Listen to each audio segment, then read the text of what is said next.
Primero de todo, vamos a ver un poco qué es el daguerrotipo y cómo podemos entenderlo. Voy a enseñar unas cuantas imágenes que al fin y al cabo es lo que nos va a marcar un poco más el referente de lo que vamos a hablar después. El daguerrotipo se presentó en 1839 en París y como vemos hay muchísimas imágenes que se pueden catalogar en el entorno del retrato. Es evidente que los principios de la fotografía estaba vinculada básicamente a la pintura y se intentaba imitar en fotografía lo que había en pintura.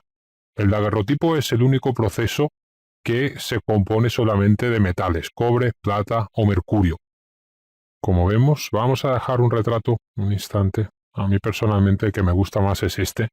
El daguerrotipo simplemente se trataba de una placa de cobre recubierta de plata pulida y, como vemos, acaba muchísimo detalle. Vamos a ampliar. Vemos la imagen, tampoco tenemos una imagen de muchísima resolución, puesto que tampoco para ver el ejemplo no era necesario. Podemos ver muchísimas imágenes si buscamos evidentemente o navegamos y ponemos daguerrotipo. Básicamente lo que tenemos que tener claro es que las zonas claras estaban recubiertas de mercurio y plata, y eso le daba ese tono tan interesante a la imagen. Vamos a ver otra más.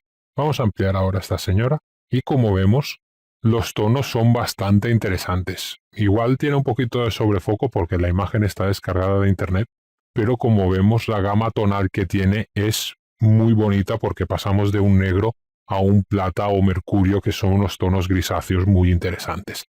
Para hacer un daguerrotipo tenemos que tener claras unas cuantas cosas. Primero necesitamos una placa de plata o una placa de cobre recubierta de plata, aplicar un barniz de betún de Judea o aceite esencial de lavanda y exponerla a la luz. Evidentemente este curso no está destinado a nada de esto, no vamos a hacer este procedimiento de ninguna de las maneras, simplemente está bien saber cómo se componía, cómo se hacía para entender el resultado que estamos buscando en la parte final.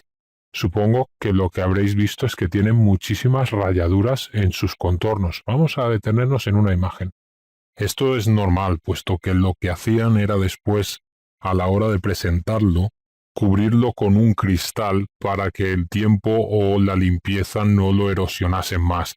Pero muchas veces este cristal que le ponían encima a modo de marco, lo que hacía era moverse muchísimo y además condensaba bastante humedad, y esa humedad debilitaba el daguerrotipo en sí.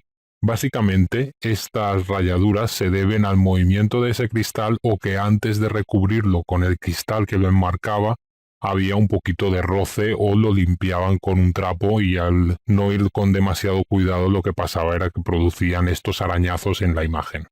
Básicamente, esto es lo que tenemos que tener en cuenta para analizar cómo se ejecutaban los daguerrotipos.